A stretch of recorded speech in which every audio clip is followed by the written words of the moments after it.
Passe livre, idosos e deficientes já podem fazer viagens intermunicipais gratuitamente. Abertas as inscrições para a 10ª edição da Olimpíada Brasileira de Matemática. E na entrevista de estúdio de hoje, vamos falar sobre os transtornos alimentares.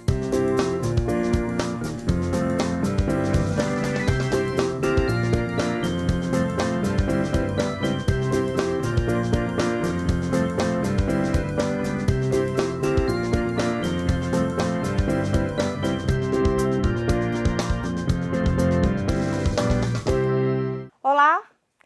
Idosos e deficientes já estão autorizados a usar os ônibus em viagens intermunicipais com passe livre em todo o estado. O benefício foi aprovado por deputados mineiros em dezembro do ano passado e passou a valer no dia 1º de março deste ano.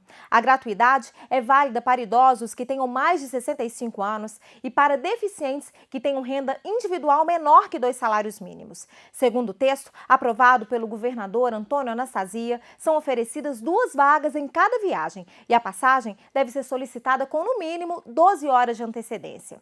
Para ter acesso ao benefício, o idoso deve preencher 2 formulários. Os deficientes, 3 fichas. Os documentos a serem preenchidos estão disponíveis no site sindipaz.com.br. Além dos formulários, os interessados devem enviar uma foto 3x4 e cópias de identidade, CPF, comprovante de endereço e comprovante de renda, além de um laudo médico para comprovação da deficiência. Tudo deve ser encaminhado para o seguinte endereço: Rua dos Chimbiras, número 2250, sala 301, bairro Lourdes, em Belo Horizonte. O CEP é o 30.140-061. A carteira do passe livre fica pronta em média 40 dias após o envio da documentação. Em caso de dúvida para preenchimento dos formulários, a pessoa pode ir a qualquer unidade do CAPS, o Centro de Atenção Psicossocial, em Ouro Preto, ou a sede da Ação Social em Mariana. Descontrole na hora de se alimentar, comer sem vontade ou até passar mal e sentir culpa após alguma refeição. Esses podem ser sinais de algum transtorno alimentar, causado por fatores metabólicos ou psicológicos, como a ansiedade e a depressão. De acordo com o Instituto Nacional de Saúde Mental dos Estados Unidos, 70 milhões de pessoas sofrem de transtornos alimentares no mundo. A anorexia e a bulimia são os tipos mais conhecidos. Algumas dessas doenças, em casos extremos, podem levar uma pessoa à morte. No entanto, em contrapartida, a compulsão na hora de comer e a falta de uma alimentação balanceada, aliadas ao sedentarismo, são a principal causa da obesidade, que também é hoje uma ameaça à saúde da população. Dados de 2012 do Ministério da Saúde mostram que 51% dos brasileiros com mais de 18 anos estão acima do peso ideal e 17% estão obesos. Já entre as crianças, o percentual de sobrepeso chega a 30% e 15% apresenta quadro de obesidade. Apesar de atingir todas as idades, os transtornos alimentares são mais comuns entre jovens e adolescentes. Segundo a Associação Brasileira para o Estudo da Obesidade e da Síndrome Metabólica, 63% dos jovens entre 13 e 15 anos fazem algo para ganhar, perder ou manter o peso. Esse quadro ganha ainda mais força com a disseminação de padrões estéticos predominantes que relacionam principalmente a beleza à magreza e a um corpo definido. E para explicar mais sobre os transtornos alimentares e de que forma eles podem ser tratados, o Plano Aberto recebe aqui no estúdio o psiquiatra e professor da UFOP, Ricardo Moebos. Professor, obrigado por aceitar nosso convite. Eu que agradeço, Érica, a oportunidade de estar conversando com você sobre esse assunto. Professor, explique então primeiro para a gente o que são esses transtornos e quais as causas deles. Por um lado, a gente pode ter os transtornos alimentares relacionados a problemas físicos, orgânicos, problemas biológicos.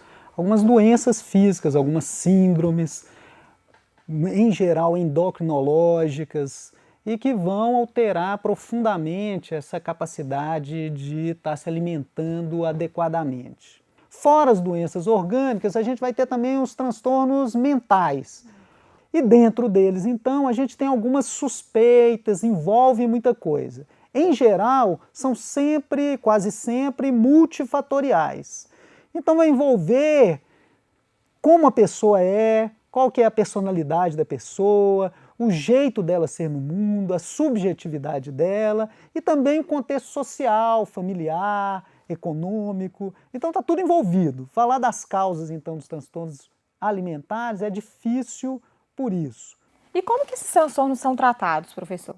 Então, por isso mesmo, a primeira questão é fazer um diagnóstico tranquilo, um diagnóstico cuidadoso, no sentido de não ter uma preocupação desnecessária, de as pessoas saírem correndo dizendo, nossa, mas eu não como só porque eu tenho fome, eu tenho uma relação com a comida de que o dia que eu estou chateada eu como menos, o dia que eu estou muito ansioso eu como demais, mesmo sem ter fome, então vou tratar. Não, peraí, calma. Uma relação transtornada, uma relação que não é natural, a nossa relação com a comida ela é sempre sobrenatural.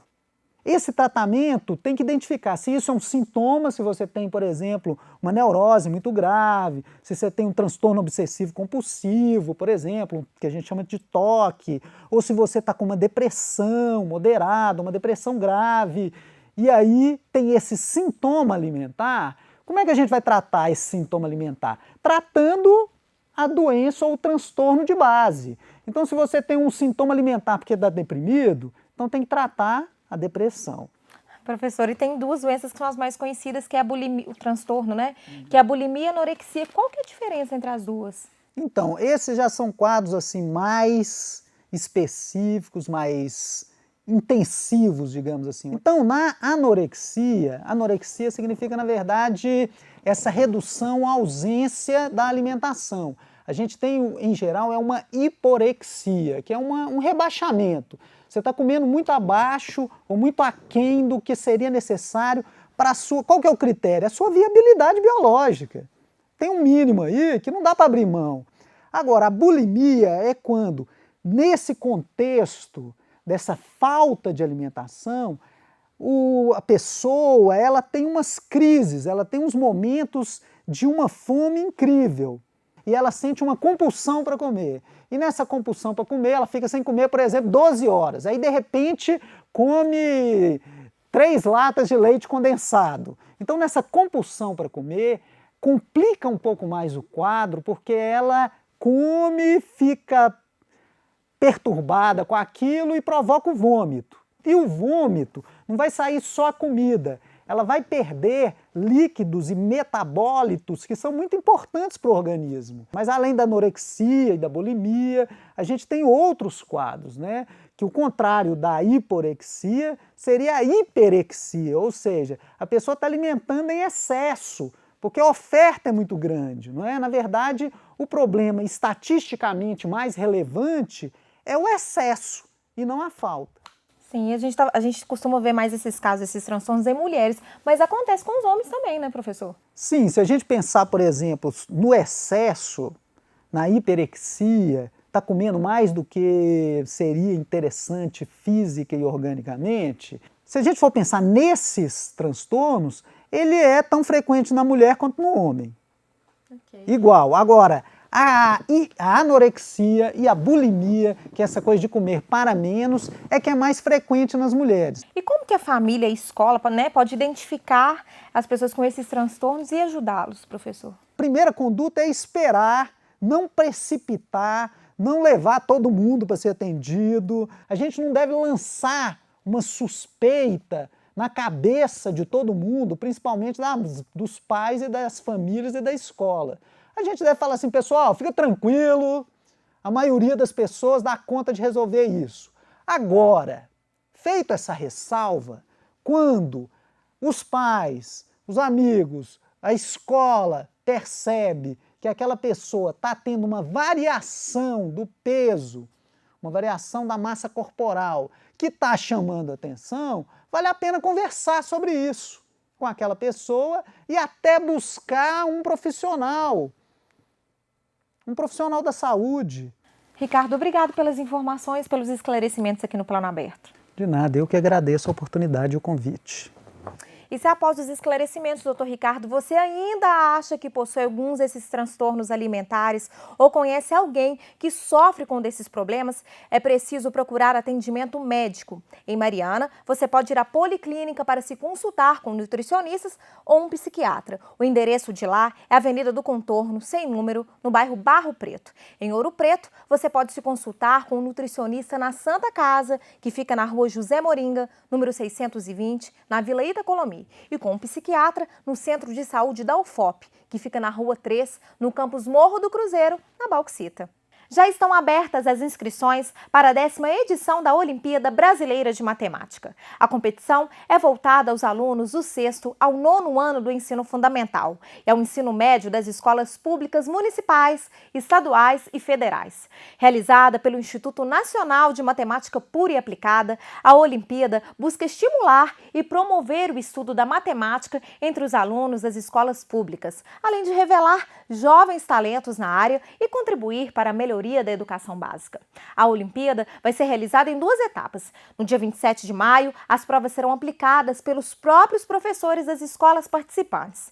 Nessa etapa, cerca de 5% dos alunos serão selecionados para a segunda. A lista dos convocados será divulgada no dia 13 de agosto e as provas vão acontecer no dia 13 de setembro. Minas Gerais tem tradição no concurso. Desde 2008, lidera o ranking de medalhas nas Olimpíadas. As escolas que desejam inscrever os alunos na competição deste ano devem acessar a página oficial da OBMEP até o dia 21 de março. O endereço é obmep.org.br. E a gente fica por aqui. Obrigada pela sua companhia e até o nosso próximo encontro.